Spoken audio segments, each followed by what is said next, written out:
Ele foi diretor do Centro para Políticas de Comunicação da UCLA, fundador do Global Disruption Fund e fundador do World Internet Project, quando foi apresentado pelo então vice-presidente dos Estados Unidos, Al Gore, como um verdadeiro visionário que produz informação para a opinião pública poder compreender o impacto da mídia.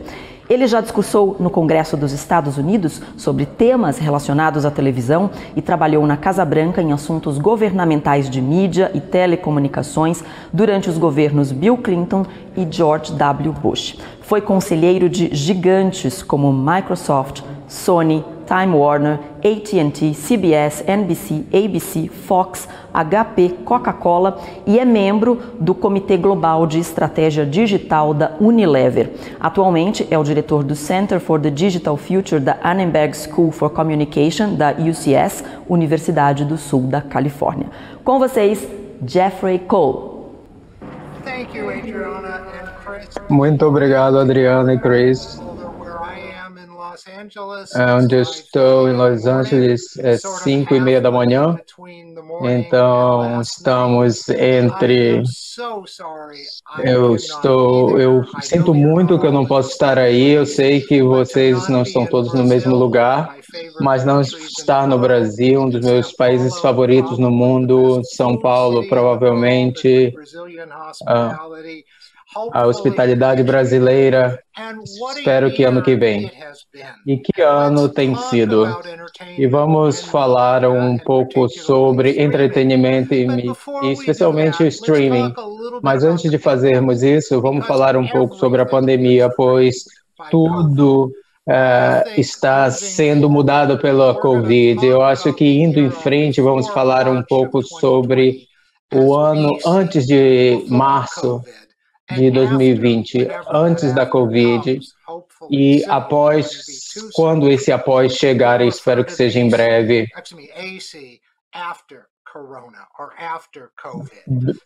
BC ou AC, antes ou depois do corona, isso mudou tudo. Tem sido a maior disrupção da nossa vida. Nada chegou perto durante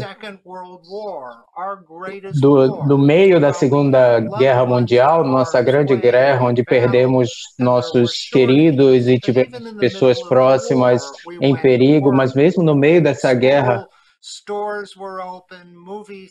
as lojas estavam abertas, os restaurantes estavam abertos, os cinemas, nunca vimos algo desse tipo.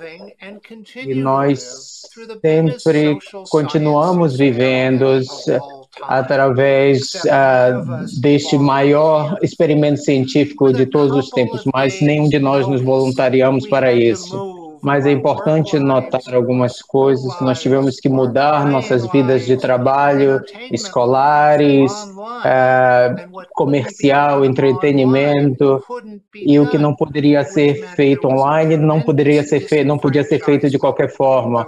O que foi um desfranchising que aqueles que tinham a capacidade de estar online poderiam assistir streaming, comprar coisas, e mesmo aqueles que tinham a banda larga, havia ainda assim algumas dificuldades, pois muitos descobrimos que não tínhamos uma banda larga rápida suficiente. 5 pessoas numa casa, você poderia ter, no caso, dois pais indo para o trabalho, 2 crianças indo para a escola e 2 assistindo TV no streaming. Essa talvez foi a primeira vez na história das relações humanas que as crianças estavam gritando com seus pais: eu preciso entrar online, eu tenho que ir à escola. Então, o que aprendemos durante esta pandemia foi que a banda larga é uma linha de vida, uma corda salva-vidas.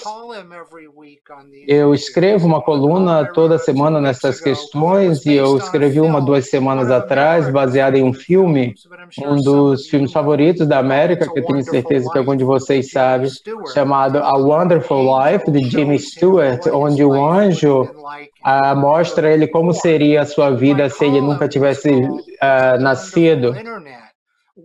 E um amigo meu chamou It's a Wonderful Internet. Como seria a pandemia se a internet nunca tivesse nascido? Eu nem preciso responder isso. Para nós, aqueles que tinham boa conexão de banda larga, deu-nos a capacidade de conectar ao trabalho, à escola e fazer coisas online. Então, a pandemia mudou tudo. E todos aqueles que já ouviram eu falar sabem que eu quase nunca utilizo slides, mas fizemos algo bastante interessante no meio de tudo isso. Em abril a junho, nós fomos a campo ajudar e ver como as pessoas estavam vivendo e lidando com a questão da Covid. E o relatório eu estarei partilhando com vocês e o IAB pode disponibilizar também.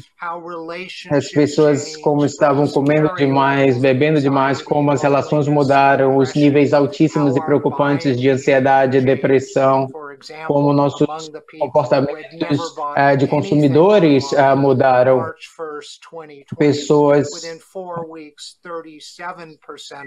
Então, pessoas que nunca compraram online, 37% dela após março já estavam comprando. Então, eu quero mostrar alguns slides desse relatório que tem a ver com questões relacionadas à mídia.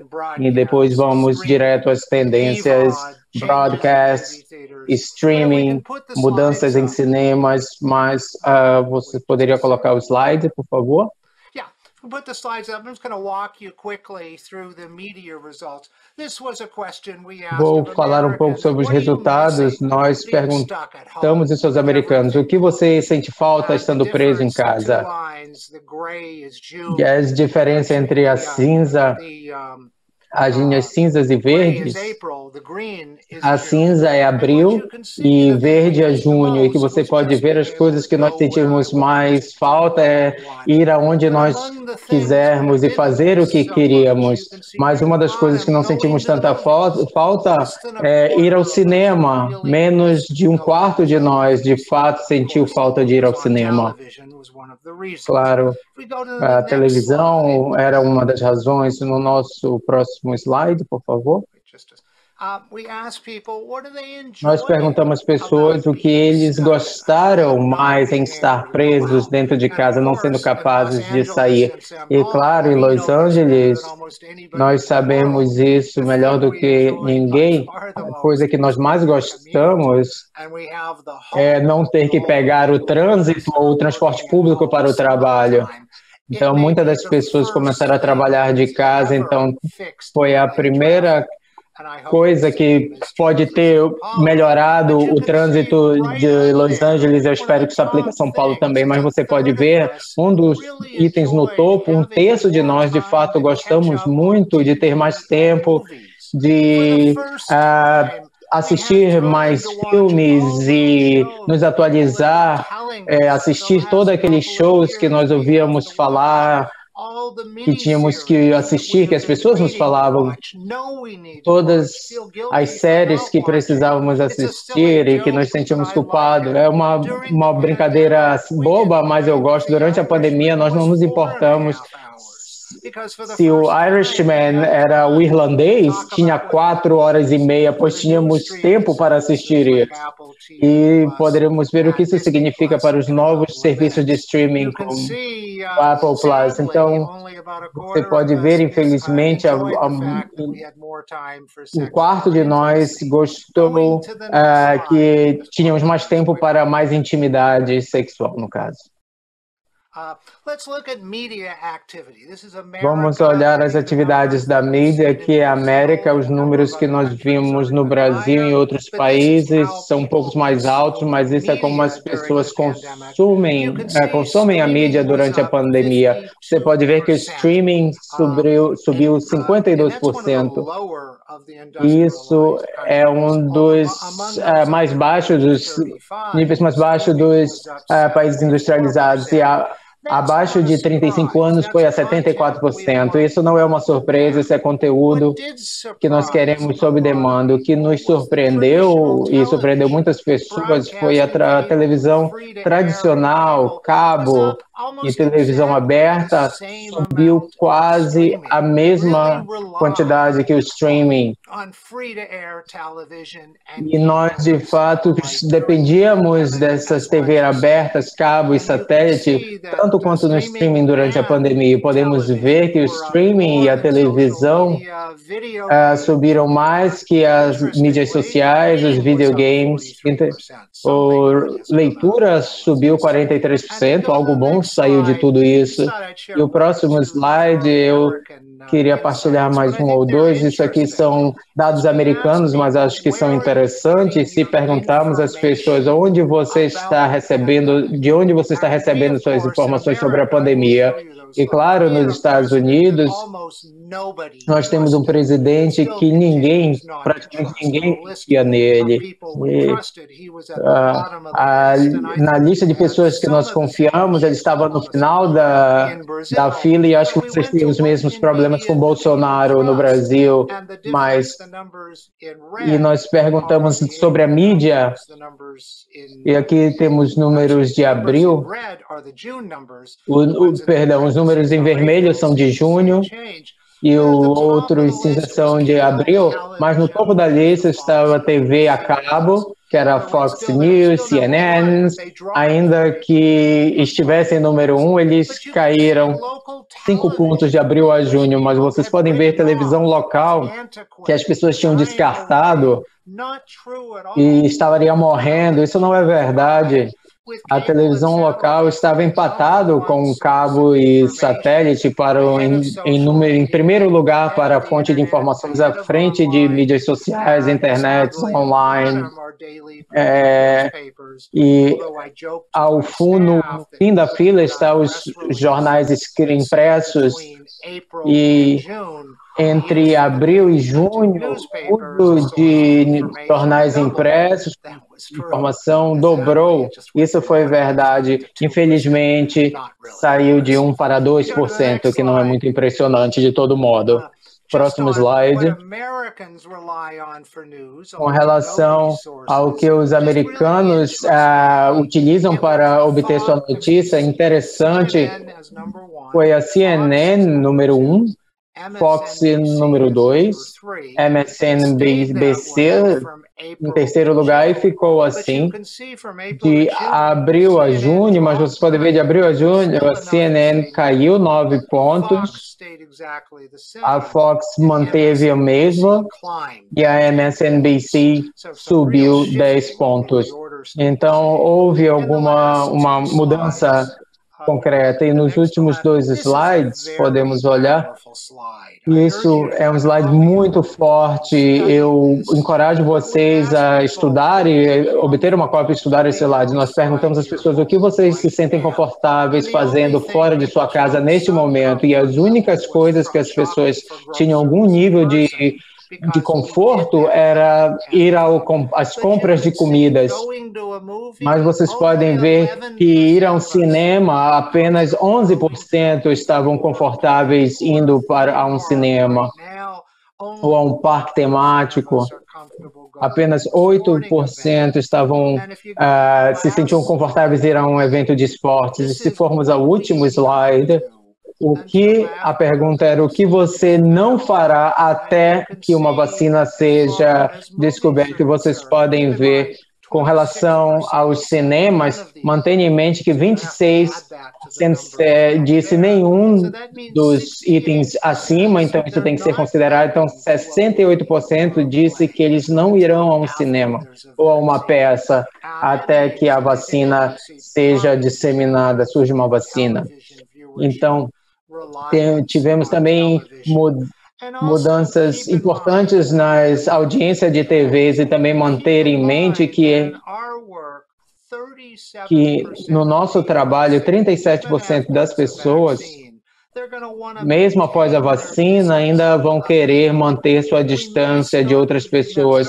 Ainda poderemos continuar a ver ou as outras pessoas como uma ameaça. Talvez não retornaremos a locais muito cheios, arenas ou teatros muito cheios ou cinemas, ou em alguns casos, talvez por muito tempo ou até para sempre. Então, esses são alguns relacionados à mídia. Eu encorajo vocês a pedir ao IAB ou escrever a mim, cole@digitalcenter.org, e eu poderei mandá-los a vocês. Então, vamos falar sobre o ambiente da mídia. É claro, a pandemia. Vamos olhar as tendências que foram desenvolvidas durante a pandemia. E vamos iniciar olhando o streaming, que subiu bastante durante o Covid, mas vamos olhar aos streamers que já estavam antes do Covid. Vamos ver o Netflix. Netflix era o principal serviço de streaming no mundo, com 190 milhões de inscritos, gastando em torno de 15 bilhões de dólares ao ano em conteúdo. E eu fiz um argumento que alguns anos atrás, que a emergência do Disney Plus, Apple TV Plus, HBO Max e outros serviços seria difícil para a Netflix crescer, que eles teriam um aumento da competição e seria mais difícil gastar 15 bilhões de dólares por ano. Nós achamos que eles iam encarar uma competição bastante difícil, mas eu ainda mantenho essa previsão, mas nenhum de nós estávamos preparados para o cenário do Covid. Quando nós ficamos presos em casa, a Netflix era o único canal que tinha esse catálogo extremamente profundo. Finalmente as pessoas brincam, mas pela primeira vez eles conseguiram chegar ao fim do Netflix, pois a estratégia do Netflix, eu nem pensava que a maioria do que eles produziam era muito bom. Eu argumentava que o HBO tem um budget que é um quarto do Netflix e tem conteúdo melhor, mas eram capazes de mantê-los de sair, porque todas as sextas eles colocavam uma quantidade massiva de conteúdo, e isso fez muito bem a eles, não porque eles fizeram porque sabiam que a pandemia estava vindo, mas funcionou brilhantemente durante o Covid. Eles tiveram o primeiro fenômeno cultural internacional sobre o Covid. E durante a Covid, o Netflix solidificou o seu papel com a sua audiência ao redor do mundo. E vemos que pelo futuro próximo, 3 ou 4 anos, talvez além, eles têm prevalência nos primeiros dólares gastados com o streaming, e a casa média pagará 2,5 inscrições para serviços de streaming. Isso significa, no Brasil, Netflix, Globoplay, que subiu 250% durante a pandemia, não deixa mais muito espaço para outros serviços pagos. Nós achamos que a outra metade, o 0,5, serão pessoas alternando entre alguns dos outros serviços. Tipo, Hulu cresceu não no mesmo nível de Netflix, pois não tinha um catálogo tão amplo. Algumas pessoas se inscreveram, tiveram um mês para assistir a maioria do conteúdo, então saíram. Então, olhando para os streamers que começaram logo imediatamente antes da Covid, em novembro, como a Apple TV Plus, nos Estados Unidos, o preço era R$ 4,99, mas embora eles tinham seus shows seu show, que era a sua carruagem de frente, que era o seu morning show, quando foi feito, foi o programa mais caro de TV, custou em torno de 15 milhões de dólares por hora. Embora eles tivessem isso, eles não tinham muito conteúdo, e as pessoas passaram por todo esse conteúdo muito rapidamente, muito no início da pandemia. E aqueles que estavam pagando saíram, pois não havia mais nada lá.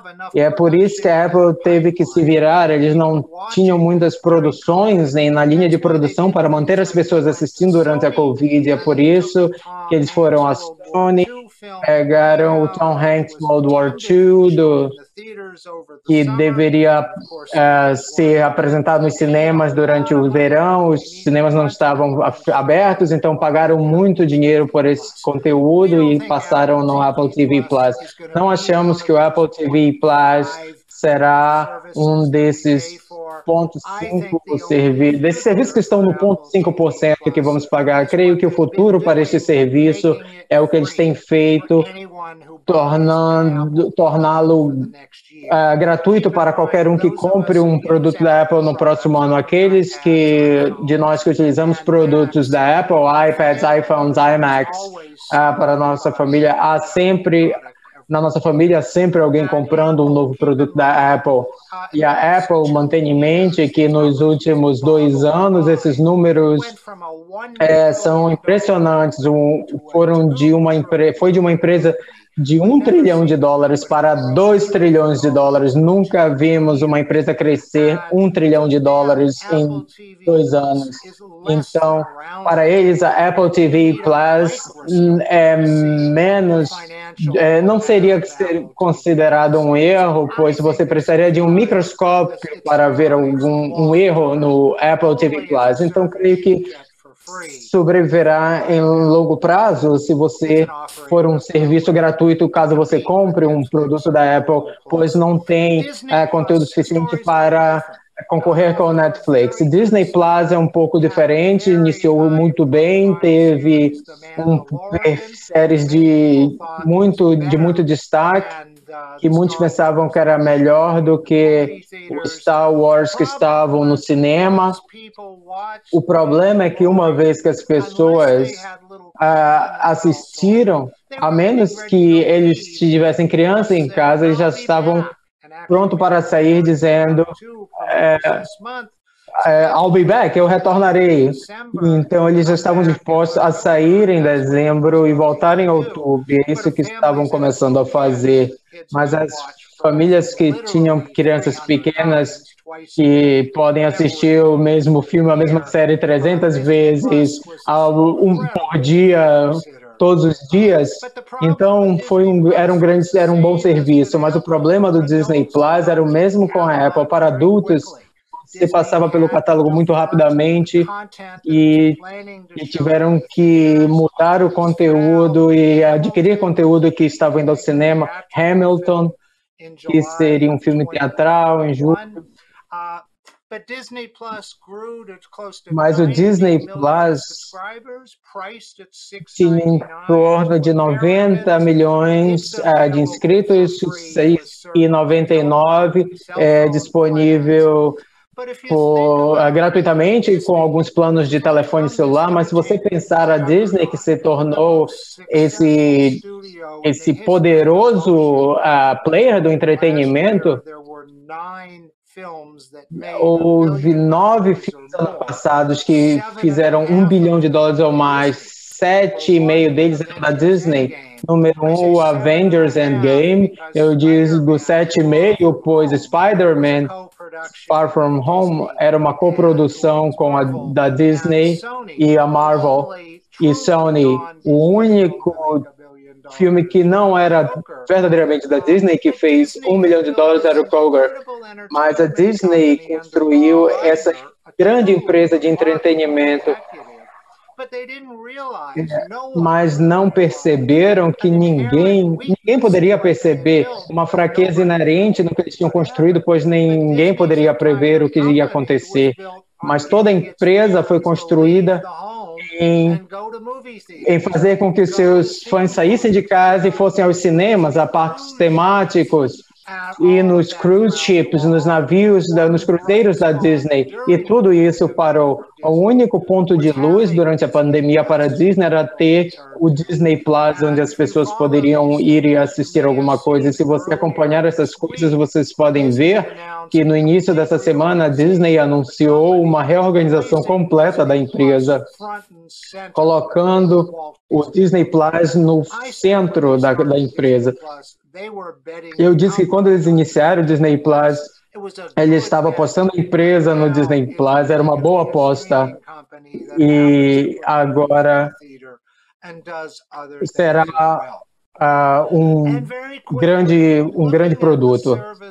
Olhando para os serviços que começaram durante a pandemia, vamos falar um pouco sobre um serviço que talvez vocês estejam um pouco menos familiarizados, mas será estudado pelos próximos 50 anos nas escolas de business. É um caso fascinante, é o Quibi. Eu sei que algum de vocês conhece, se soleta QUBI,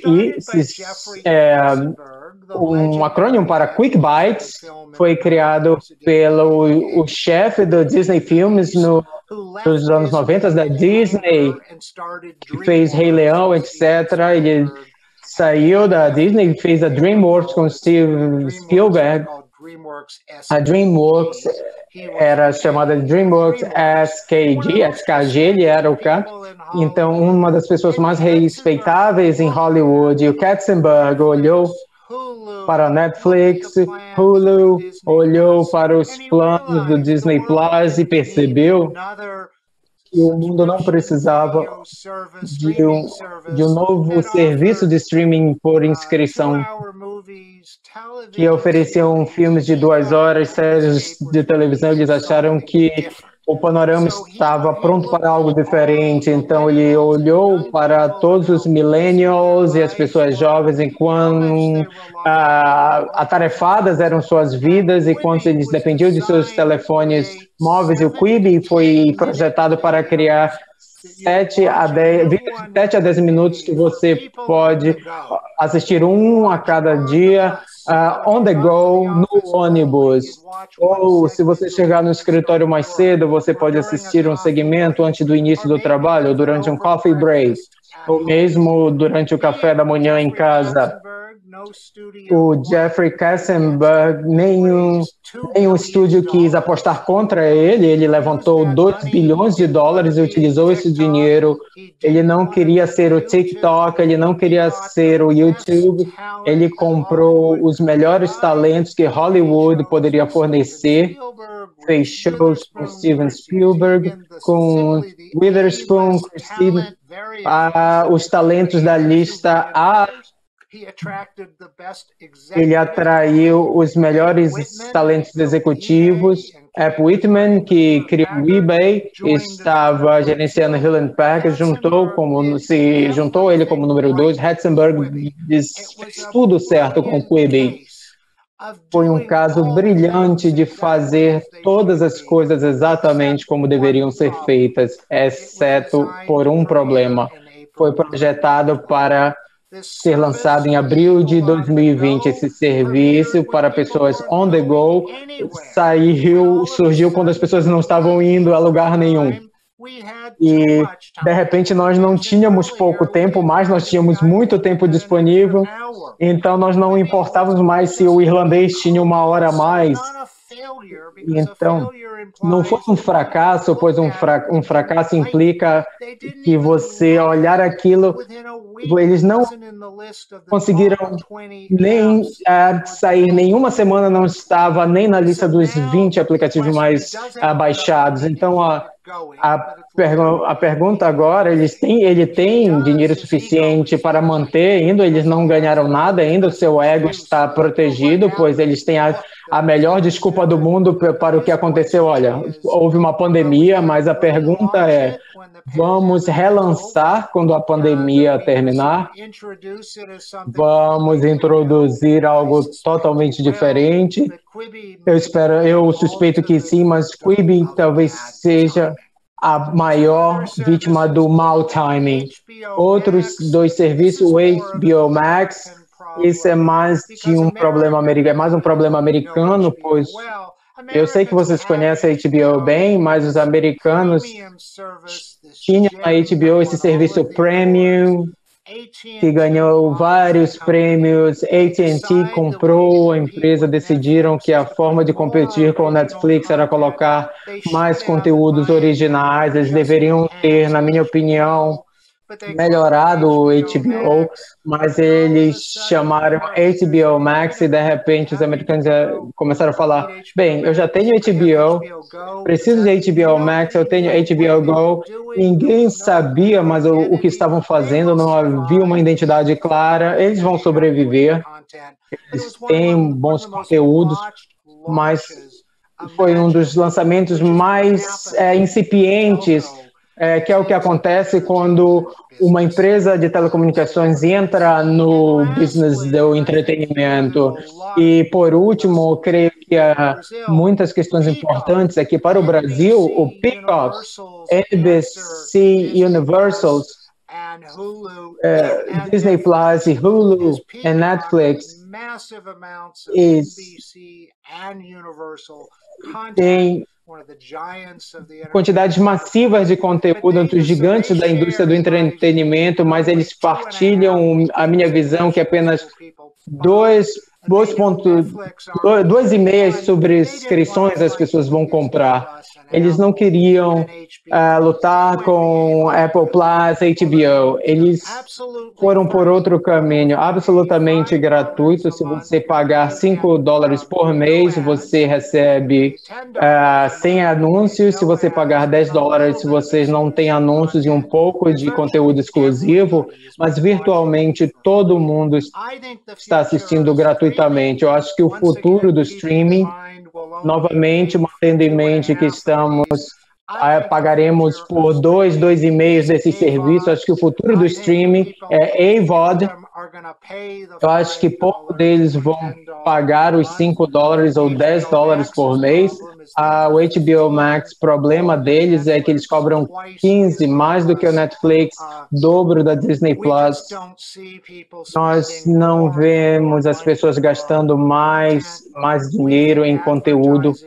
Acho que o advertising é um caminho importante. Eu creio, e eu acredito que isso é importante para vocês no Brasil, eu creio que a televisão aberta tem um futuro extraordinário, mas eu acho que, para além disso, eles vão mudar para o AVOD, streaming sob demanda.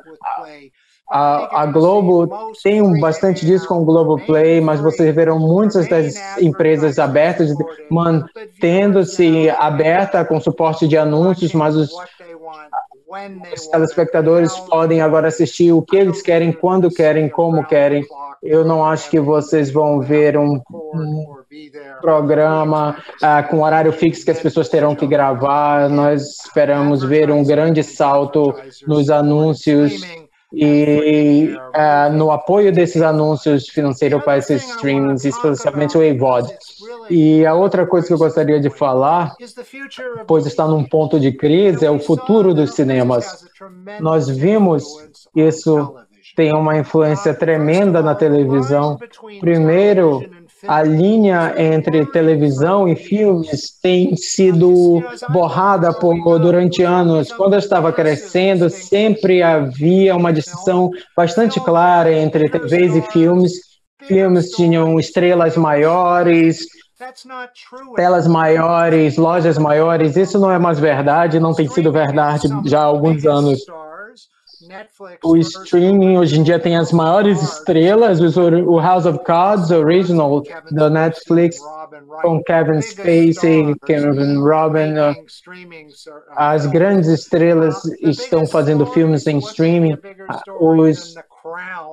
As maiores histórias, os maiores roteiros, qual pode ser um roteiro maior do que The Crown?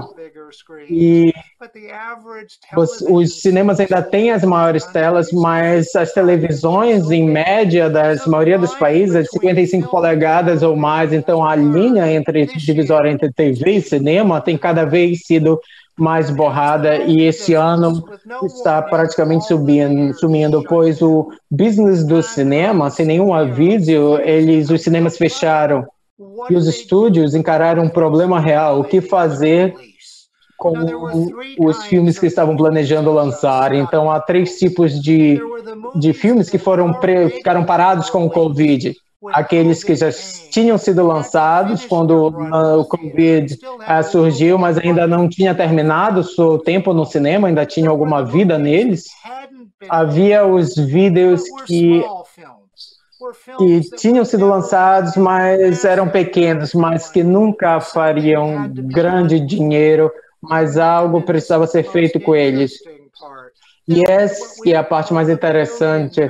Nós chamamos os filmes de $1 bilhão, é o que chamamos. São aqueles capazes de fazer 1 bilhão ou mais nas bilheterias. 7,5 desses anos, não apenas Avengers, Spider-Man, mas o Rei Leão, Toy Story, Star Wars, Capitão Marvel. Então vamos... Os filmes que já foram lançados, por exemplo, O Homem Invisível da Action Universe, a única coisa que poderiam fazer era vendê-lo para o streaming mais cedo, e fizeram isso. Tiveram que suportar essa perda, eles não poderiam ficar no cinema. Então, os filmes eram apenas um punhado deles.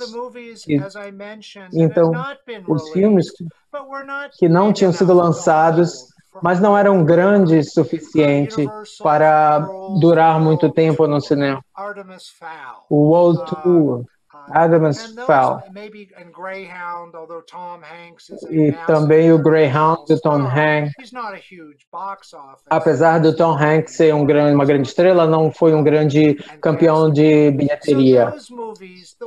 Então, esses filmes que não foram lançados, mas não eram muito grandes, foram vendidos para o BVOD, Premium Video sob demanda. Não eram parte do serviço, mas se você pagar uma taxa extra, há algumas exceções. Eu mencionei o Greyhound went para a Sony, foi alguma das exceções, mas o Trolls fez $300 milhões nos cinemas. O primeiro, a Universal decidiu experimentar. Eles venderam para o PVOD, e nos Estados Unidos eles cobraram $20 para assistir. Fez em torno de $100 milhões.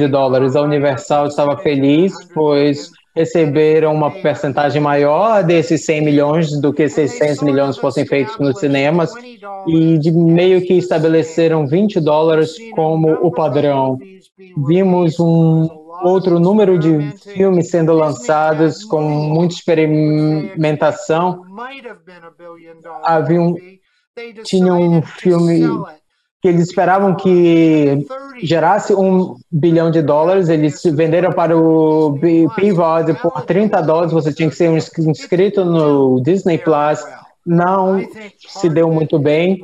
Eu acho que parte disso, Mulan não ressonou com Lion King, ou como Toy Story. Lion King ressonaram com a população.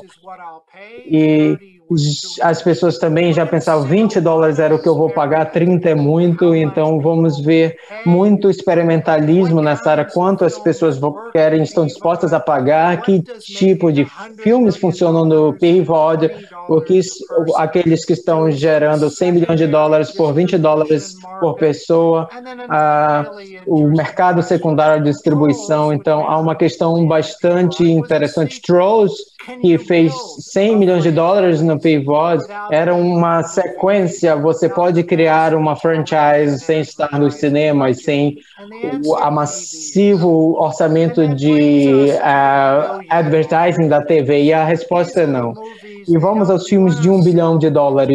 Esses filmes que eles não querem vender a $20 por pessoa e fazer 100 milhões de dólares. Essa é aquelas filmes que se as pessoas, se eles puderem ir para os cinemas e as pessoas puderem assistir de volta aos cinemas, eles vão fazer mais de $1 bilhão. Isso é James Bond, que deveria ser lançado em março do ano passado e seria um filme de $1 bilhão. Mesmo se não fosse muito bom, se fosse bom, seria talvez um filme de $12 bilhões.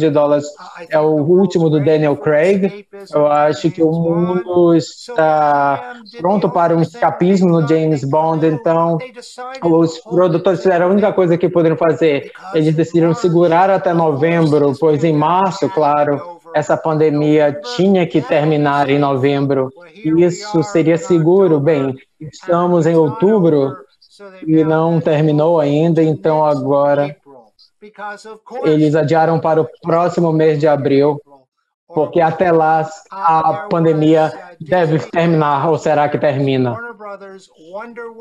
Também a Warner Brothers, a Mulher Maravilha, 1984, da Disney também.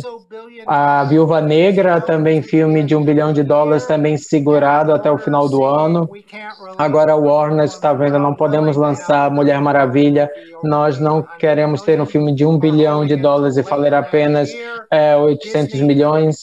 Vamos segurar até ano que vem. O Avatar 2 também, que deveria sair no dezembro do ano que vem, foi adiado mais um ano, e a Warner também encarou uma questão bastante interessante com o Christopher Nolan, que dirigiu Dark Knight, o Batman, em Interstellar, um diretor muito exitoso. Normalmente seus filmes fazem 400 milhões ou mais. Dark Knight, o Batman, fez mais de $1 bilhão, deveria ser lançado no início do verão, foi assegurado. Vamos ver o que acontece se nós lançarmos nos cinemas. Talvez esse será o filme que fará as pessoas retornarem aos cinemas. Eles sabiam que se desse errado, eles jogariam fora $500 milhão, mas quanto tempo você pode segurar esses filmes? Eles estão se acumulando. Alguma coisa fará as pessoas voltar para os cinemas como um todo? Então, venderam para o Netflix, eles poderiam ter vendido para o Netflix por 200 milhões, ter um pequeno lucro. Eles decidiram, não, vamos ver o que acontece e lançar nos cinemas. Fez $260 milhões, isso é impressionante, mas custou 200 milhões para fazer. Teria feito certamente 700-800 milhões ou mais no mercado normal. Você não pode fazer $1 bilhão se metade dos cinemas estão fechados e a outra metade estão abertos para 50% de sua capacidade. Então, os filmes de $1 bilhão estão segurados, estão paralisados. Se isso continuar, talvez eles tenham que vender o James Bond e Mulher Maravilha para o streaming e ter um pequeno lucro.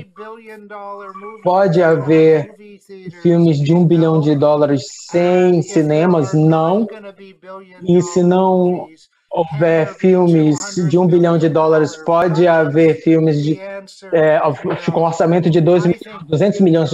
A resposta é também não. Acredito que o futuro dos cinemas está altamente em dúvida. Antes da pandemia, prevíamos que metade dos cinemas, ao menos na América do Norte, desapareceriam nos próximos 5 anos. Isso provavelmente acontecerá mais rápido. Poucos filmes sobreviverão nos cinemas, os orçamentos terão que ser reduzidos. E uma última ideia, os orçamentos vão mudar em muitas formas. Eu utilizo um exemplo que vocês já viram um pouco disso, a pandemia. Você vê aqueles shows de tarde da noite da TV aberta, Jimmy Kimmel. Eles tinham a produção de mais ou menos 3 semanas. E eles decidiram a produzir eles em casa. E as 3 semanas, as primeiras 2 a 3 semanas parecia TV amadora de colegial. A família estava segurando a câmera caía. Mas após 2 ou 3 semanas de amadorismo, eles se organizaram, melhoraram o departamento gráfico e os seus produtores. Em 2 a 3 semanas, os shows pareciam tão bons quanto eram antes. Estavam fazendo isso com uma equipe, 1/5 do tamanho da equipe que utilizavam tradicionalmente. Então, eu acho que isso funcionou bem. No passado, quando eu aparecia na CNN ou no TV, no Jornal Nacional, eles me pagavam eles mandavam um carro, eles queriam que eu fosse até o estúdio, mas durante a Covid, todo mundo estava falando de casa. E o pior que pode acontecer é perder o sinal e eles mudam para um outro tópico. Isso agora se tornou o padrão. Veremos cada vez mais também equipes de produção também sendo reduzidas bastante no futuro. Somos capazes de fazer agora com um orçamento bem menor, e eu acho que isso mudará também o futuro dos filmes e da produção de filmes e televisão. Essas são as minhas ideias, algumas um pouco controversas, de questões tendências que estavam antes da pandemia e foram para o streaming, aqueles que surgiram, o crescimento do PVOD, significa a importância da TV aberta, provavelmente se tornou o ano mais interessante na história do business de mídia e entretenimento. Então, novamente, eu desejo que eu pudesse estar com vocês, espero que isso aconteça novamente. E vamos abrir para perguntas. Eu sei que temos um painel com algumas perguntas. Muito obrigado. Ao final, é muito estranho estar falando e apenas ouvindo a mim mesmo. Eu adoro falar. E a melhor parte é ver e sentir vocês. Eu posso sentir que vocês estão aí. Muito obrigado.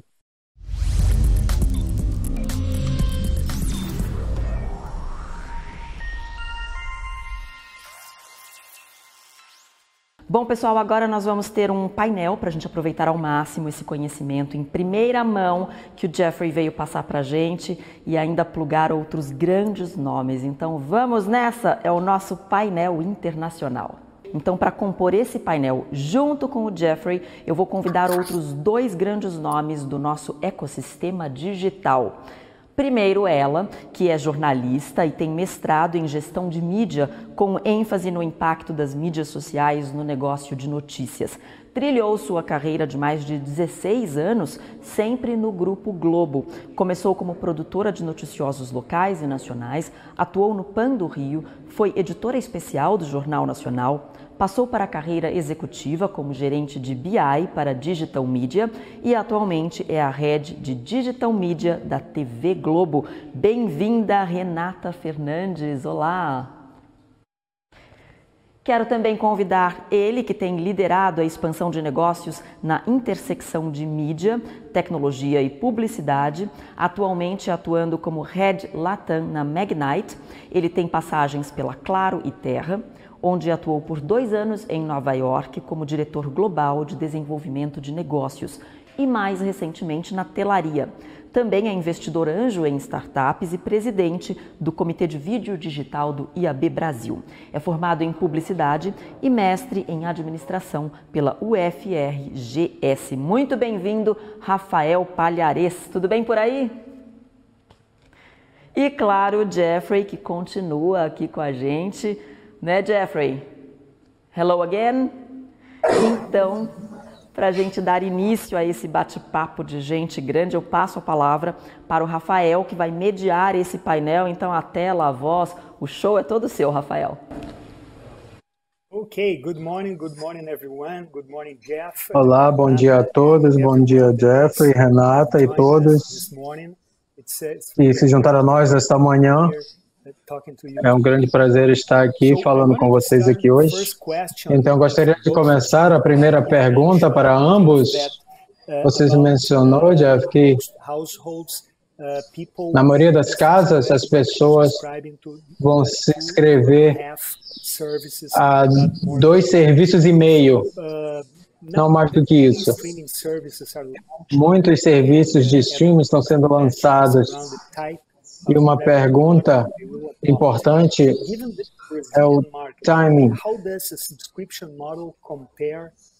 Como esse modelo de inscrição compara e como devem os publicadores, os produtores escolher uma mistura? Como será esse modelo? Eu disse tanto pela última hora que eu acho que eu vou tentar manter minhas respostas curtas e deixar vocês falarem um pouco mais. Mas primeiro, o 2,5 vai diminuir quando o AVOD se tornar mais popular. O Netflix está solidificado, esse modelo está funcionando, mas vocês podem ver até o Disney Plus, Hulu, já está de certa forma. Vocês podem ver eles se moverem de SVOD para AVOD, onde você terá um modelo onde você pode pagar ou não. E isso está claro para todos ver. Para uma família, o custo de telefones móveis, banda larga e televisão já impacta o seu orçamento. Então, qualquer coisa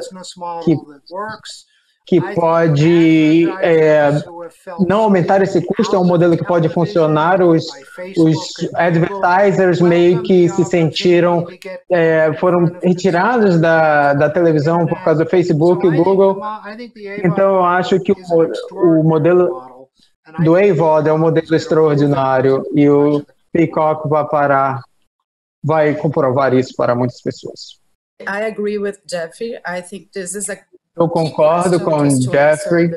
Acho que essa é uma pergunta fundamental para definir o futuro Aqui no Brasil, nós acreditamos também que 2 é o número máximo. Nós não sabemos como esses serviços de streaming será substituir a TV Praga.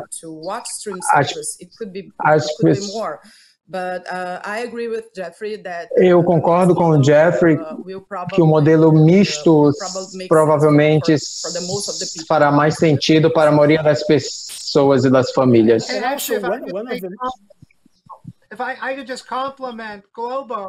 Só para complementar, a Globo, o Brasil é um dos poucos países no mundo que lançou seu próprio SVOD, seu próprio serviço SVOD, o caso Globoplay, que de fato tem sucesso. Todos os outros locais que eu conheço foi a Austrália, e é muito impressionante o que vocês fizeram com o Globoplay. E nós temos um modelo, o freemium model, nós acreditamos que pode ser o de maior sucesso. Freemium é interessante. Nós temos, então nós podemos ver que 70% da nossa audiência escolheu o modelo gratuito sem a subscrição. Então, o modelo também que foi adotado pela Peacock provavelmente é o modelo vencedor para o futuro.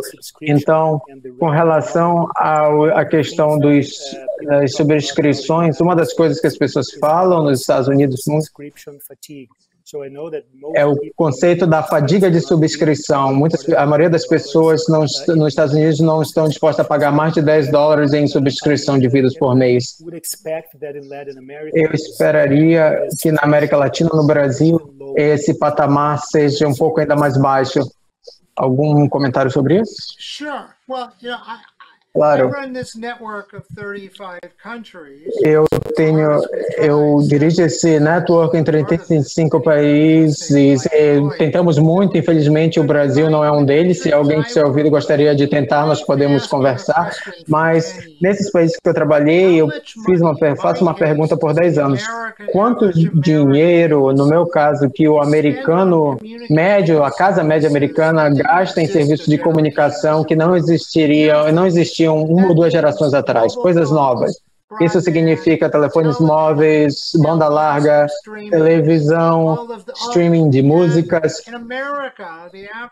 E nos Estados Unidos, a média, as casas gastam $315 por mês. E, incidentalmente, os lares mais pobres, eu sei que vocês têm uma quantidade grande de lares humildes, entre os mais pobres é $200 por mês, pois os mais pobres, os americanos mais pobres, têm telefones móveis e os brasileiros também. Isso não é um luxo mais, é uma necessidade. A banda larga, se não era uma necessidade antes do Covid, está se tornando uma. E isso está chegando ao ponto de se ter que se tornar uma política governamental para certificar que as pessoas tenham. Então, eu concordo que o valor de $20 para streaming é um aumento significativo. Então, se voltarmos ao freemium, cada serviço SVOD que temos nos Estados Unidos, existe uma forma gratuita de obtê-lo. A Apple TV Plus, você compra um produto da Apple. Disney Plus, se você tiver um plano da Verizon, você tem uma subscrição gratuita. O Quibi, se você tem uma subscrição da T-Mobile. O Netflix, você pode conseguir o Netflix gratuito se você também tiver um plano da T-Mobile, e o HBO Max, se você tiver uma inscrição da AT&T, é claro. Mas cada um desses tem uma alternativa gratuita. Esse é o futuro. 305 nos Estados Unidos, eu não sei calcular esse número no Brasil, isso não vai mudar. Muitos desses serviços estão sendo oferecidos como add-ons.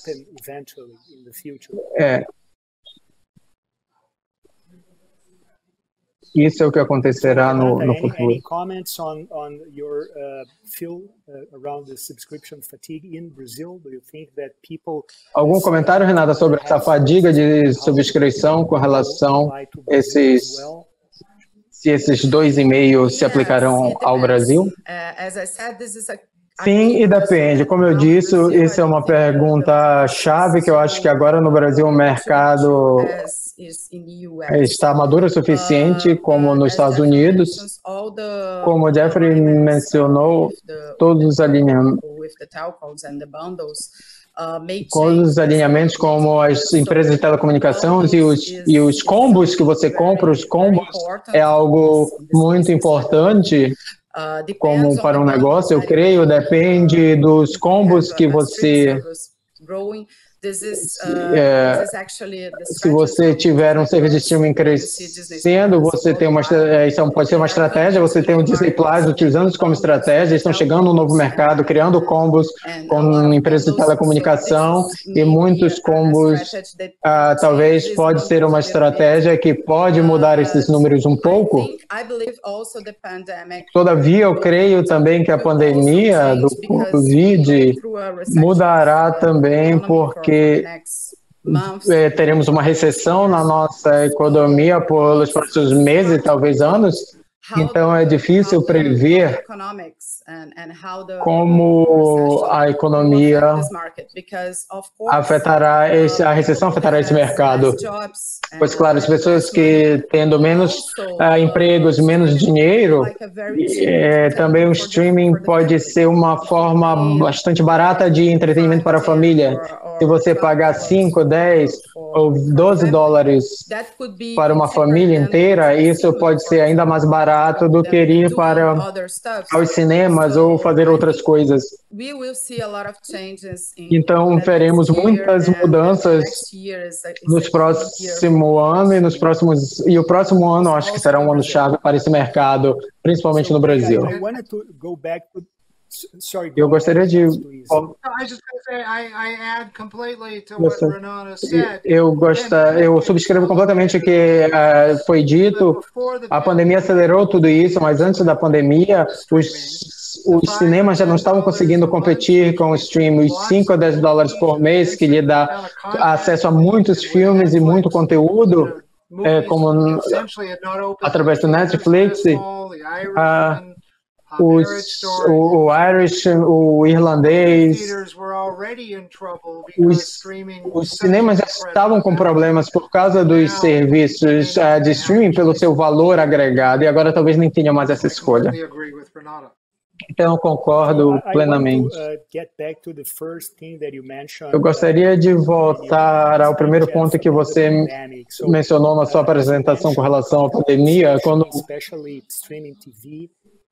você mencionou o streaming TV está numa maior alta de todos os tempos.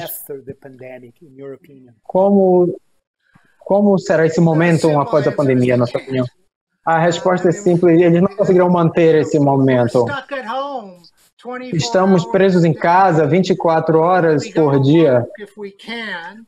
Vamos trabalhar se podemos, vamos ao trabalho se podemos. Eu tenho uma pesquisa de mais 74% dos americanos conseguem fazer a maior parte do seu trabalho online, mas nunca teremos toda essa quantidade de tempo onde podemos ter tempo para assistir todas as coisas que gostaríamos e que as pessoas dizem que deveríamos assistir. Então, eu não sei se será mantido esse momento da mesma forma. Vemos historicamente no Brasil e em outros locais, somente nas maiores cidades, o consumo de conteúdo e de TV sempre cresce muito durante tempestades de inverno, onde as pessoas ficam presas em casas. Então, esses são níveis que não podem ser replicados. Não significa que a lealdade não pode ser mantida, estabelecida, mas nunca mais teremos todo esse tempo disponível para o entretenimento. Então, nenhuma grande mudança após o Covid. Não veremos aumentos no consumo. A última vez que eu vi, ainda precisávamos dormir, e comer e tomar banho. Eu espero e ainda passar algum tempo com outras pessoas, além de passar tempo na frente da televisão. O que não poderia ser feito online não acontecia, todas as outras coisas que competiam com o entretenimento, que era dar uma volta, ir para a academia, cinema, isso voltará. Então, isso não significa que os sucessos durante a pandemia não podem ser continuados, mas não nesses níveis. So, any take on this, Renata? Do you agree with Jeff? Alguma opinião sobre isso, Renata? Eu concordo totalmente, a menos que tenhamos mais de 24 horas por dia após o Covid, isso será impossível aumentar isso. Aqui, a televisão aberta ainda é muito importante para os brasileiros. Os brasileiros adoram a TV aberta. A Globo tem uma alta taxa de penetração de audiência, e nós vemos isso aumentar durante a pandemia, não apenas na aberta, mas também no Globoplay. O streaming de sinal da TV aberta já está disponível para mais ou menos 60% do território brasileiro, e vemos muitas pessoas assistindo o sinal da TV aberta através do Globoplay durante a pandemia. Quase que dobramos a quantidade de horas de consumo na nossa plataforma de streaming, então isso será quase impossível de aumentar ainda mais. Eu concordo com o Jeffrey. Quando a vida voltar à normalidade, você terá tantas outras coisas para fazer, então você sairá, os engarrafamentos vão voltar e esperamos que estaremos também encontrando as pessoas que gostamos. Então, creio que em termos de os níveis que atingimos durante a pandemia, eu não creio que serão maiores após a pandemia. Eu gostaria de mudar agora para a perspectiva sobre as notícias, os canais de notícias, que a maioria das pessoas estavam recebendo suas notícias sobre a Covid através da TV padrão. Você mencionou a TV a cabo. Então, a pesquisa mostra que as pessoas ainda confiam bastante, dependem muito da TV em suas várias formas, cabo, local, na satélite, etc., como sua fonte primária, principal para notícias. Mesmo que tivéssemos mais acesso a notícias através de mídias sociais, e a TV ainda se mantém como a fonte preferida para obter notícias. Por que você acha isso e como você vê isso mudando ou se mantendo igual nos próximos 12 a 18 meses? Essa é uma hora que pode aumentar a dependência, a confiança em televisão para fontes de notícias. Estamos rastreando o digital por 20 anos e nos anos 2000, muitas pessoas saíram a televisão para acessar as notícias e os jornais também para ir para a internet. E em grande parte existem boas fontes na internet, mas a grande parte as informações na internet não são muito boas, certamente comparadas às organizações de mídia de notícias tradicionais, profissionais. E muitos cidadãos ficaram frustrados. Nós vimos nos últimos 5 anos um retorno aos jornais de TV e aos jornais impressos já estabelecidos que as pessoas precisam saber rapidamente o que eles podem confiar. Essa é uma tendência que se acelerou durante a pandemia. Infelizmente, eu não me sinto feliz em falar isso, mas é verdade. A melhor coisa que aconteceu para as notícias em TV e os jornais impressos nos Estados Unidos foi o Donald Trump, porque as pessoas têm mais interesses nas notícias, em saber o que é real, o que é fake news. Antes você poderia confiar em tudo que o presidente dizia, agora nós não podemos confiar em nada do que o nosso presidente diz. Então, durante a pandemia, quando receber informações de qualidade era uma questão de vida ou morte, literalmente. Então, saber o que estava acontecendo não só no Brasil, mas como um todo, mas na minha vizinhança. Então, as pessoas retornaram à televisão, não tanto aos jornais impressos, mas à televisão, e creio que isso pode aumentar. Não que as mídias sociais tenham um papel nisso, nós temos que aprender como obter informações confiáveis nessas outras plataformas. Great. Any perspective on this, Renata? Alguma perspectiva sobre isso, Renata? Na minha opinião, isso é uma boa consideração. Estamos falando do Covid, esse é um tópico que ninguém sabe muito sobre. Então, no início, ninguém sabia nada, as pessoas sabiam nada e as informações mudavam muito rápido, pois mesmo os cientistas, os médicos estavam descobrindo sobre esta doença, estavam descobrindo sobre os sintomas, então as pessoas estavam muito assustadas e não sabiam muito sobre o que estava ocorrendo. Então, quando você não sabe nada sobre um tópico, é muito difícil saber o que é verdade ou não, e você fica você sabe que você está no meio, estamos no meio do fenômeno das fake news, então todos já ouviram falar sobre fake news, todos têm medo de fake news, e quando você não sabe coisa alguma, isso é um campo fértil para as fake news. Então, especialmente a televisão é tudo sobre a a curadoria, depois as pessoas têm tempo para checar os fatos se são verdadeiros ou não, de modo que isso é algo que eu creio que, como Jeffrey disse, aumentará ou se manterá, especialmente com relacionados à pandemia, aos tópicos que as pessoas não sabem muito sobre. Sounds great. So, I wanted Ótimo. the conversation Eu gostaria de trazer a conversa um pouco mais para a nossa realidade brasileira. Eu tenho algumas perguntas das pessoas que estão nos assistindo. Então, enquanto muitos serviços de streaming globais estão entrando no mercado e as pessoas ainda querem ver e assistir, consumir conteúdos locais. Eu vejo que a Globo produz muito conteúdo local de alta qualidade. Na América Latina tem feito um bom trabalho combinando o conteúdo internacional com o conteúdo local de qualidade. Então a pergunta é: você acha que os players locais terão que fazer mais conteúdos localizados e como esses serviços devem equilibrar conteúdos estrangeiros e locais?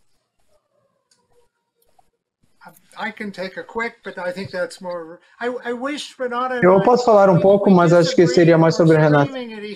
Eu esperaria que eu e a Renata discordássemos mais e estivéssemos gritando um com o outro, seria mais dramático. Mas é menos dramático, mas parece que concordamos tanto. Essa noção que as pessoas têm de que o local não era importante sempre foi um erro. Essa ideia que você pode nacionalizar o conteúdo, a informação, nunca funcionaria. Existem há 150 anos atrás, mostrava que quando as pessoas liam os jornais, abriam os jornais, é claro, eles queriam ler questões globais que eram importantes, mas também queriam ler sobre pessoas que eles conheciam e coisas que eles sabiam que estavam acontecendo nas suas vizinhanças. Então, claramente, há uma mistura, mas eu creio que muitas das organizações de notícias esqueceram quão importante o local, o conteúdo local é importante. E essa é uma área onde a internet foi à frente da televisão, pois foi capaz de fazer conteúdo local tão facilmente, mas, novamente, a confiabilidade é um problema, mas a televisão por todo mundo, e o Brasil também, mas a televisão todo mundo está abraçando o conteúdo local novamente. Ótimo. Eu gostaria, você tem algum comentário sobre isso, Renata? Essa é uma fácil para mim, eu concordo totalmente com isso e creio nisso. No Globoplay nós acreditamos que o conteúdo local brasileiro é uma das maiores propostas de valores que temos, é uma das nossas vantagens competitivas. Os brasileiros adoram o conteúdo brasileiro. A Globo tem contado histórias sobre o Brasil e brasileiros por quase 50 anos, e eu não creio que isso mudará. Nós vimos durante a pandemia que estamos repetindo as novelas, reprisando as novelas, e isso funcionou. Isso foi no início uma ideia bastante agressiva no início. Não havia nada que podia ser feito e vemos que a audiência foi muito boa. E mesmo no nosso serviço de streaming, no Globoplay, estamos adicionando novelas antigas. E no início, nós não tínhamos muita certeza se as pessoas assistiriam as novelas antigas. É claro, quando você pega uma novela de 5 anos atrás, a qualidade é totalmente diferente, a narrativa é totalmente diferente. Tudo mudou tanto nos últimos 5 ou 10 anos, mas o que vimos é que a audiência gostou, adorou. Eles adoram as boas histórias, eles se veem nas histórias. Então, foi um grande sucesso, de modo que nós acreditamos que o conteúdo local é um fator-chave para o sucesso do streaming. Ótima perspectiva.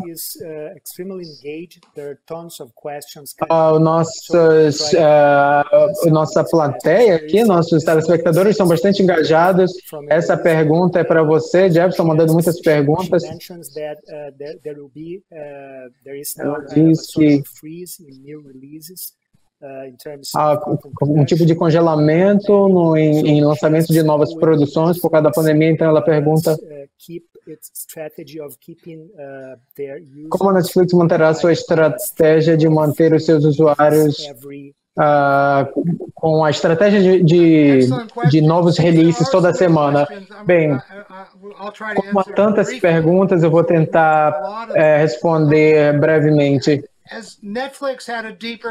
O Netflix tinha um catálogo maior do que qualquer outro. Em algum momento isso vai acabar. A produção está voltando. Eu acho que nós não chegaremos ao ponto de não haverá nada novo, mas isso dependerá. Mas se a produção não voltasse, isso talvez chegasse. Mas na América, a televisão doméstica isso voltou a produzir. O Netflix está produzindo ao redor do mundo. Creio que alguma produção está ocorrendo no Brasil. Eu acho que vamos escapar isso. Não acho que é uma ameaça, mas poderia ter sido. Eu vou tentar juntar duas em uma com relação aos anúncios no ambiente de streaming. Basicamente tentando juntar essas duas com os advertising ou brand activation acontecerá no ambiente de streaming. O placement de produtos, os diferentes formatos, como se desenvolverão e serão aplicados ao ambiente de streaming. Por que eu não posso passar essa pergunta à minha colega? O product placement já é uma realidade, você vê bastante no Netflix, no Globoplay, muitas produções. Você também pode ver talvez algum patrocínio, talvez algumas marcas patrocinando algum tipo de conteúdo. Você tem aquele conteúdo aberto para todos. Isso é como... Essa é a pergunta de $1 milhão. Eu não sei se o Jeffrey tem a resposta. Se ele tem, será uma resposta bastante valiosa. Nós, no streaming, e os streams estão totalmente fechados agora, como o Netflix, o Disney Plus, o Amazon Prime. Eles terão anúncios no futuro? Não sei. Eu não diria não. Definitivamente hoje eles dizem que não, mas teremos que ver o futuro como o mercado se desenvolverá. Não preciso dizer que concordo. Nós encontramos o que as pessoas odeiam sobre os anúncios, não é o conteúdo, eles odeiam a interrupção. Então, acho que ainda haverá um grande tempo antes que a Netflix ou o Disney Plus interrompam sua programação para anúncios. Se as pessoas estiverem dispostas a aceitar os anúncios no início ou ao final para diminuir os custos em locais onde as pessoas nem assistem ou vejam isso como anúncio, ou diferentes tipos, eu acho que talvez sim, mas o Netflix, tudo que eles podem ver é aumentar seu preço $1 por ano. Então, eles não serão capazes de ter essa mesma receita sem anúncios. Então, acho que haverá algum motivo, mas não será interruptivo no meio da programação. Vamos ser honestos, o Netflix já está fazendo muito advertising através de product placement. você vê muitas marcas quando você assiste o seu conteúdo. Essa é do Ricardo. Ele pergunta se você, talvez seja para você, Jeff, se você tem algum estudo no tempo médio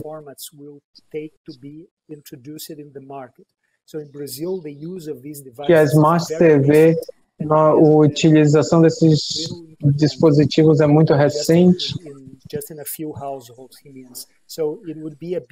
Então, em apenas alguns lares será uma grande mudança. Algum conteúdo? Algum comentário, perdão? Acho que isso ocorrerá mais rápido que as pessoas esperam, pois quando eu estava crescendo, nós tínhamos programas, nós tínhamos algumas coisas na TV que nós pagávamos mais, como estéreo, 3D. Agora você tem o 4K, o mesmo preço do não 4K. Então a TV, Smart TV não custam mais. As pessoas que compram Smart TVs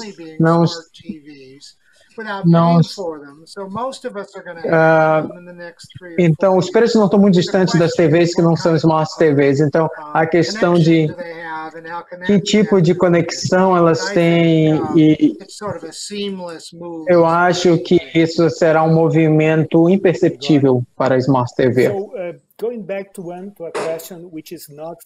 Então, retornando por mais uma pergunta, essa é para você, Renata, tentando compreender como o Google está. Esse é um mercado bastante já lotado, com muitos serviços lutando pela atenção do consumidor. Como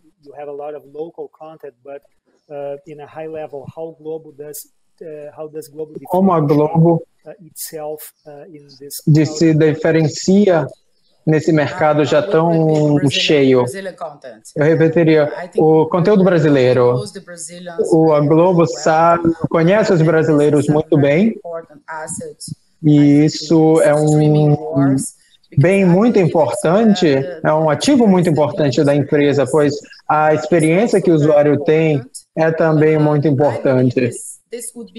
Mas eu creio que isso será como uma commodity. Todos têm quase a mesma experiência. Claro que a tecnologia importa bastante nesse ambiente, mas em termos do futuro e das experiências e das características, todos os streamings acabarão tendo as mesmas coisas. Então, eu acredito que o conteúdo e, claro, o preço será um ativo que diferenciará um de outro, mas o que você vê agora é que quase todos os streamings, os serviços têm mais ou menos o mesmo preço. Claro, os internacionais, nós não sabemos o que vai acontecer, pois eles têm mais dificuldade com a questão da taxa de câmbio, de modo que a relação entre dólares e reais no último ano, isso pode ser um grande problema para a Netflix, por exemplo, mas claro que todos os investimentos são em dólares, então isso pode ser. Eu creio que ao final estaremos falando de conteúdo, pois o que as pessoas estão vendo, o que as pessoas estão buscando é conteúdo para se entreter. Eu acho que a Globo está bem posicionada. Bom ponto. Uma das coisas que são críticas para o serviço de streaming e a qualidade do conteúdo e a qualidade do conteúdo e a distribuição. Uma pergunta de Matheus Martins perguntando sobre o podcasters ou canais de TV que ainda não transicionaram para o streaming, como o Cartoon Network. Você acha que alguma forma de sobreviver broadcasters if they don't transition para esses broadcasters se eles quiserem mudar para o streaming? Sure. I mean, they're not Claro. going anywhere the next couple of years, but if they want, they would be irresponsible Eles serão irresponsáveis se não tiverem um plano para abraçar o streaming. Eu falei do AVOD. So yeah, they're not going to disappear. Eu não sei se eles vão desaparecer em janeiro, mas se eles de fato querem olhar o futuro do ambiente onde estão operando, provavelmente é o streaming. E o que a Renata disse, apenas para complementar o que a Renata disse, as pessoas precisam ter acesso, mas a única coisa que diferencia os serviços de streaming é o conteúdo. É por isso que o Netflix gasta 15 bilhões de dólares, é por isso que o Brasil tem uma boa vantagem, é um dos líderes em produção de conteúdo no mundo. Você tem uma das melhores instalações para produzir conteúdo doméstico, e onde eu cresci em Hollywood, onde todos diziam que o conteúdo é o rei, é a chave. Conteúdo é mais rei do que nunca. É a única coisa que importa para o consumidor. Sounds great. So another thing that I'm curious to outra coisa que eu estou curioso com relação aos diferentes players no ecossistema. Alguns são produtores de conteúdo, broadcasters, produzindo esse conteúdo e fazendo esse conteúdo, disponibilizando esse conteúdo. Também nós vemos OEMs no Brasil.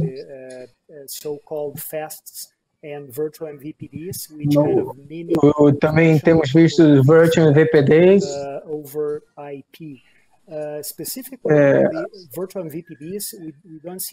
Virtual MVPDs não vemos muito ainda no Brasil. Esse é um modelo que cresceu nos Estados Unidos. Você espera como serviços como Link TV e Google se tornarem um player importante no ecossistema brasileiro no futuro? Certamente um papel maior, mas eu sou quase envergonhado de dizer, como temos uma representante da Globo aqui, você tem uma das mais poderosas e inovadoras empresas de mídia do mundo. Muitos poucos países têm algo semelhante à Globo. Nos Estados Unidos, se você colocar 4 ou 5 das nossas empresas, talvez alcance a importância e o alcance que a Globo tem. A outra coisa que eu mencionei com relação ao HBO, que o problema talvez seja que eles foram adquiridas por uma empresa de telecomunicações que não entendem o business de entretenimento. O Walmart já tentou entrar no serviço de streaming, não se deu muito bem. Talvez não seja um serviço tão fácil de entrar e conseguir a lealdade como a Netflix. A Disney está se dando bem, pois a Disney já tem uma marca estabelecida há mais de 100 anos, a HBO vem da Warner, a Peacock vem da Universal, a Globoplay vem da Globo. Eu creio que é difícil para empresas novas entrar nesse ecossistema. O Facebook tentaram com o Facebook Watch e foi um fracasso. É um ecossistema duro e você precisa muita experiência compreendendo os consumidores. Você tem um dos grandes players no mundo, que é a sua empresa local. Parece que eu estou sendo pago pela Globo, mas não estou. Eu diria, façam uma inscrição da Globoplay nos Estados Unidos. Yeah. So we are approaching. Sorry? No, we No, I are was just approaching saying, final. Okay, now I'm done. Sorry, there's some delay. No. So we are approaching final minutes of this. Estamos chegando aos minutos finais desse painel. Eu gostaria de encerrar a conversa. Foi uma excelente conversa. Gostaria de encerrar convidando vocês a partilhar seus comentários finais no assunto com os nossos telespectadores.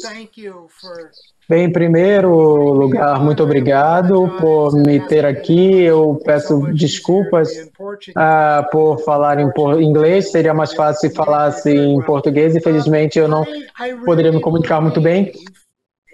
Eu creio verdadeiramente que há 100 anos daqui, quando olharmos para o business de entretenimento, esse ano será um dos anos mais importantes da história, no top 3. Saindo da Covid, e não apenas a pandemia, mas é o colapso das economias que segue a pandemia.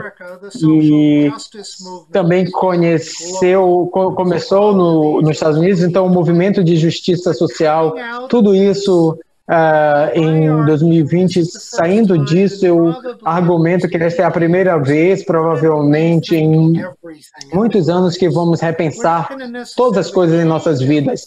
Não necessariamente mudaremos tudo, mas mudaremos muita coisa e vamos repensar como e quando trabalhamos, como vamos para a escola, como compramos as coisas, o que faremos com o entretenimento público, o que é importante para nós. Estamos fazendo um grande projeto tentando rastrear tudo isso e eu iniciei.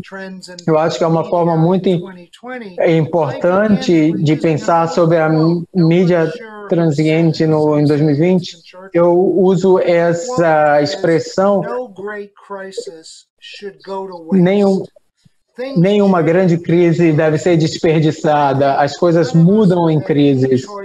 Nenhum de nós tem tido escolha sobre a crise, mas temos uma escolha verdadeira sobre as oportunidades. Então, enquanto anunciantes, empresas de mídia, essa é uma grande oportunidade. As pessoas testaram coisas, as coisas mudaram e, infelizmente, haverá vítimas, cinemas, alguns tipos de lojas, mas há oportunidades reais para o mundo da mídia e lembraremos 2020 por muitas razões, mas veremos muitas coisas mudar.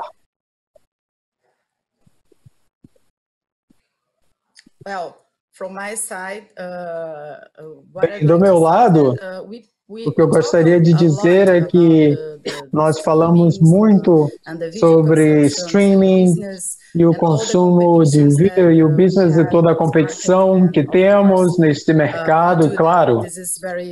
Fazemos isso é bastante estratégico, mas colocar o consumidor no centro.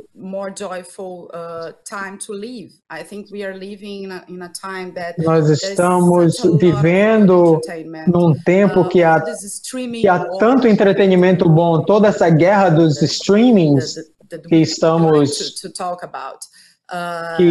falando tem trazido a nós muitas boas experiências e conteúdos. Como o Jeffrey disse, muda tudo. A forma como fazemos muitas coisas nas nossas vidas, mas temos muitas outras oportunidades, especialmente enquanto consumidores, para estar bem informados e ter bom entretenimento. Então, apesar da pandemia, há muitas coisas boas para se fazer e assistir, de modo que eu creio que isso é positivo para o mercado, para o business, que tenhamos colocado muito investimento no entretenimento, em séries, em arte, em música. Eu espero que isso torne esse tempo que estamos vivendo melhor.